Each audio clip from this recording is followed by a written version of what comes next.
Exactly 11 days to the 2023 presidential and National Assembly elections, and the chairman of the Independent National Electoral Commission, Mahmud Yakubu, moments ago confirmed that elections would not hold in 240 polling units nationwide.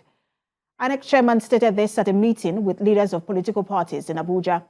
The reason he advanced was that nobody chose to vote in the affected polling units. Mr. Yakubu, however, expressed worry over the rising attacks on party supporters in some parts of the country. TVC News senior correspondent was live on our earlier bulletin, where he confirmed that Imo State has the highest number of affected polling units. INEC chairman is bringing political parties up to speed with the preparations of the commission ahead of the election.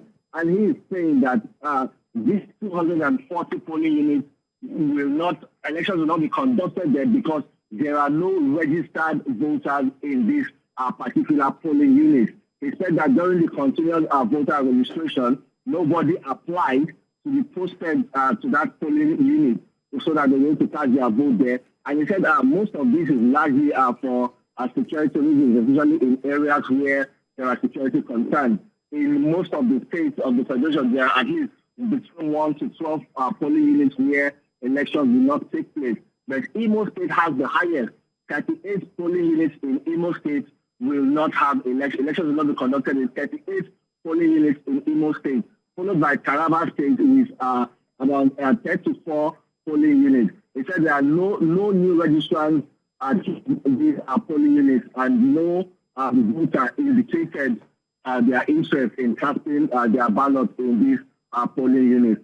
What they didn't emphasize on the security situation because they've had interactions and consultations with security agencies and that's the police and other security agencies about providing security for the election, and they have gotten that assurance from these security agencies that the polls will be secured, the ballot will be protected. But there are still concerns in some areas of the country, but these concerns are not expressed by registrants who refuse to choose certain polling units in areas where they consider a bona fide.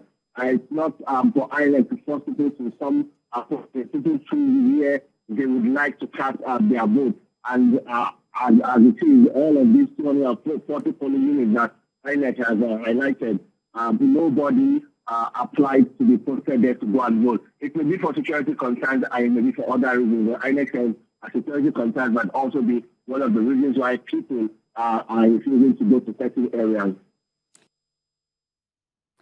And for more on this latest development, let's bring in TVC News political correspondent Ayo Delo Zubakun, who joins us via phone. Ayo, this is the latest coming from INEC in terms of polling units where people will not be voting. What is the implication of this for the election, especially in Imo State with the highest number of polling units? Now, the implication is that it might affect the turnout. Now, the creation of this polling unit is primarily structured at making sure that your polling unit is just very close to your doorstep. That the next house to your house on election day, maybe in front of your house, it will be very accessible. It will be a walking distance to your house, so that immediately on election day, you can just exit the franchise and enter your house. Now, in 2019 and 2015, these polling units were just 120,000 polling units. Now, we now have 175,000, over 175,000. Now, if INEC is saying they want to cancel 200 out of it, that is less than 1% of over 175,000 polling units. So the implication is that if I were to be an individual and the polling unit in front of my house is just a psychological thing that, I wouldn't want to leave the front of my house. So if the polling unit closest to me is cancelled, I won't want to go to a further polling unit to exercise my franchise, because of possible breakdown of law and order in volatile states like Imo State. So for the benefit of our viewer, Ayo, who is wondering right now that because normally, when we have elections and INEC will say, there was violence in some polling units and we had to cancel elections there. and sometimes it has impact on the overall result.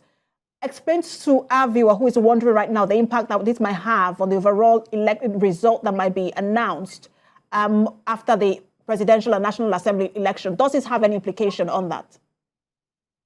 Do the mathematics. It's not going to be significant. It's 200 out of 175,000 polling units. I don't want us to raise panic out of this.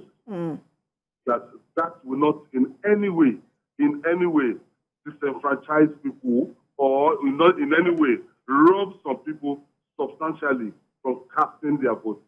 Absolutely. Thank you. For security measures.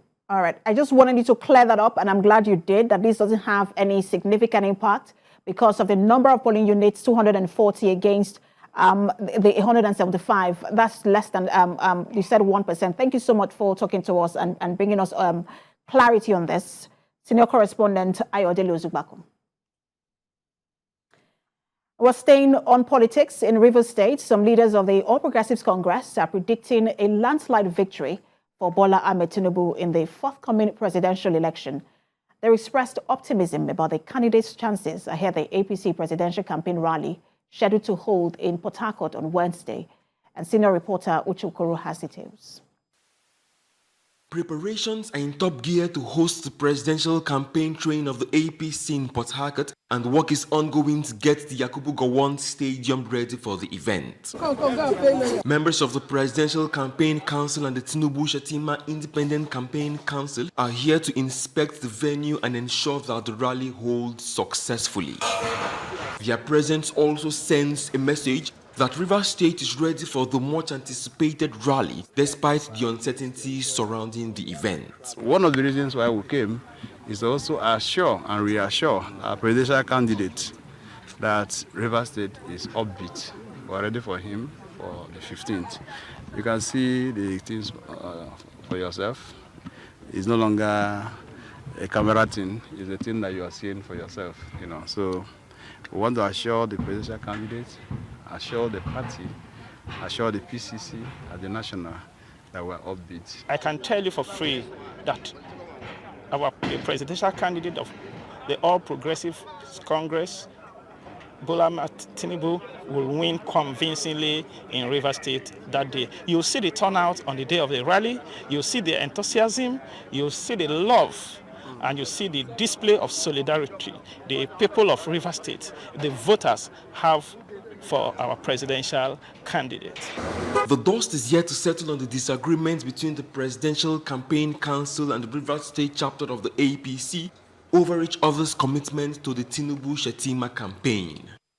But despite that, organizers of the rally are expecting a huge crowd to fill up this stadium as proof that APC will win the presidential election in Rivers State. No attempt, or nobody will attempt to sabotage what the APC will be doing in Rivers State. And so these young men and women that you see, we're putting resources together to see how much we can put this place in place and to also mobilize a minimum of 50,000 attendees to this particular venue. This is a 17,000 capacity stadium, and we are hoping that we will surpass that number and have overspill all around the stadium. And in doing all of that, we shall maintain maximum consciousness for safety of our people. Barring any last-minute changes, the APC presidential campaign rally for Rivers State will hold on the 15th of February. Uche Okoro, TVC News, Port Harcourt.